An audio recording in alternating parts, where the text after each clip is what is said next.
Salut la famille, j'espère que yéen a ngi si jàmm baax ñu ngi si jàmm baax donc leader Bara la donc là dañuy ñëw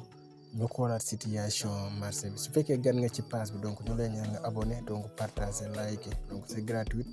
te aussi dina gën a may doole chaîne bi incha allah pour ñëpp mën ci jot parce que suñu bii mooy lan li nga xam ne wàllum crypto monnaie wàllu finance actionnariat bourse donc loolu lépp nit ñi mën ci jotee donc def ko aussi ci kalaamay kocc donc là ñu ngi ci situation marché bi donc pour instant bi ñu wax ak yéen donc bi ñu enregistré vidéo bi donc mu tombé ajjuma donc marché bi dafa nekk en correction c'est-à-dire kon opportunité la occasion la pour ki nga xam ne mosul jënd ay crypto donc mu profité ci pour jënd ay crypto monnaie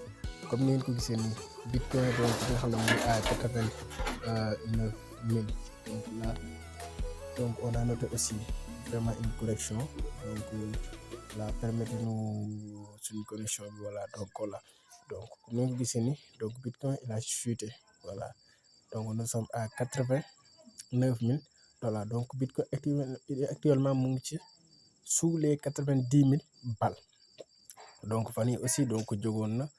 ba à 94 000 balles bu ñu xoolee nag donc fan yi ci ginnaaw marché bi chuté woon na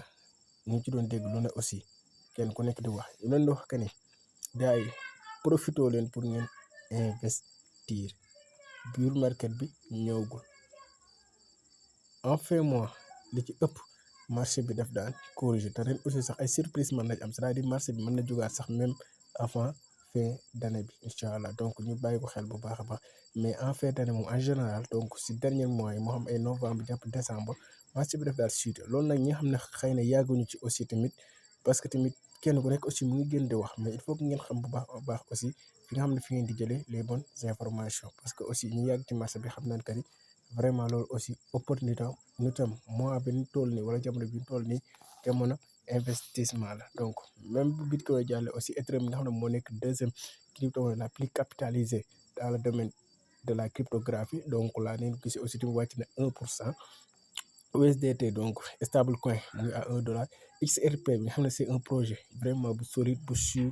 bu am solo te aussi pièce bi seeragul donc c'est à $2 képp ku ci mën a profité il faut avoir le maximum de XRP Ripple vraiment parce que crypto monnaie la boo xam ne vraiment ça remplit vraiment tellement de valeur mu ngi à moins 2,22%. Le BNB aussi donc qui avait touché aussi à 1000 balles nga xam ne seen crypto monnaie la boo xam ne waa Binance ñoo ko lancé donc Binance mooy plateforme de exchange bi nga xam ne moo gën a mag c'est une plateforme centralisée donc muy BNB Smart Chain donc mu ngi à moins 1% donc mu ngi à $880 donc USDT aussi stable coin Solana aussi qui est un beau projet donc actuellement il est à 132 balles moom aussi tamit vraiment crypto monnaie bu am avenir la aussi donc merci.